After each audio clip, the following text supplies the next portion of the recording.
चेला गुरुदेव के आश्रम में जाता है और गुरुदेव को प्रणाम करता है। चेला, प्रणाम गुरुदेव।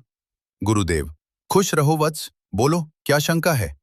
चेला, गुरुदेव, जो अभी समय में कोर्ट में मुकदमा चल रहा है उसके बारे में आपसे जानना चाहता हूँ। ये जो मासिक धर्म का विषय है, इसके अनुसार क्या करना चाहिए? क्या कोर्ट सही है या पुराने जमाने से जो रीति चली आ रही है वह सही है? गुरुदेव, मैं आपसे सलाह चाहता हूँ कि क्या औरत को मासिक धर्म के दौरान मंदिर जाना चाहिए या नहीं? जैसे कि पुराने जमाने में औरत का मंदिर में प्रवेश निषेध था, इसके हिसाब से आपका क्या जवाब है? मुझे मार्गदर्शन दीजिए गुरुदेव, ये सब क्या चल रहा है? गुरुदेव, वत्स, बहुत अच्छा साल है। मैं तुम्हें इसका संतोषजनक और एक सिद्ध जवाब दूंगा, जो तार्किक भी होगा। गुरुदेव, क्या हमारे पूर्वज सही थे, जो औरत को मासिक धर्म के दौरान मंदिर में प्रवेश के लिए मना कर देते थे? मैं इसके लिए तुमसे एक सवाल पूछना चाहता हूं, क्या तुम उसका जवाब दोगे? चेला, जी गुरुदेव, पूछिए।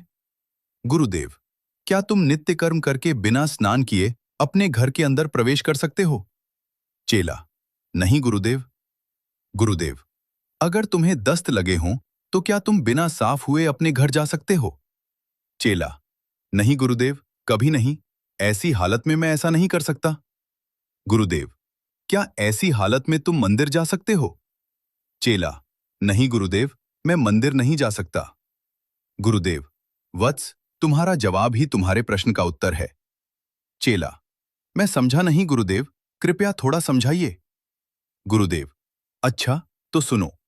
युगों युगों से जो मान्यता चली आ रही है कि मासिक धर्म आने के 4 से 7 दिन तक किसी भी औरत या लड़की को मंदिर नहीं जाना चाहिए, उसके पीछे जो तर्क बताया गया वह यह है कि उस समय शरीर से लगातार रक्त निकलता रहता है। पुराने समय में इसे शरीर की अशुद्ध अवस्था माना जाता था। इसी कारण से सदियों से नारी जाति को मंदिर या पवित्र स्थानों पर प्रवेश से रोका जाता था। कुछ लोग इस प्रक्रिया की तुलना शरीर से गंदगी बाहर निकलने की प्रक्रिया से करते थे, इसलिए उस समय आराम और दूरी रखने की परंपरा बनाई गई। चेला, समझ गया गुरुदेव, आपने बहुत बड़ी समस्या का समाधान कर दिया, परंतु मेरे मन में इससे जुड़ा एक और सवाल है।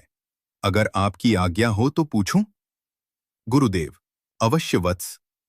चेला, बहुत सारे मंदिरों में औरतों का प्रवेश पूरी तरह निषेध क्यों है, जबकि मासिक धर्म समाप्त होने के बाद तो वे मंदिर जा सकती हैं? गुरुदेव, सही सवाल है वत्स। कई मंदिरों की अपनी परंपराएं और नियम होते हैं। कुछ स्थानों पर यह माना गया कि किसी स्त्री की स्थिति का पता नहीं चल सकता, इसलिए सामान्य नियम बना दिए गए। कुछ लोगों का मानना था कि अगर मंदिर के बाहर ऐसा लिखा जाए कि मासिक धर्म के समय मंदिर में प्रवेश न करें, तो इसे महिलाओं का अपमान माना जा सकता है। इसलिए कई स्थानों पर सामान्य नियम बना दिए गए। लेकिन समय के साथ समाज और सोच दोनों बदलते हैं, इसलिए आज इस विषय पर अलग-अलग मत हैं। चेला, धन्य हो गुरुदेव, आपकी कृपा सभी भक्तों पर बनी रहे। आपने मेरी अनसुलझी पहेली को सुलझा दिया। प्रणाम गुरुदेव। गुरुदेव, यशस्वी भव, आयुष्मान भव। आज का प्रवचन यहीं समाप्त होता है।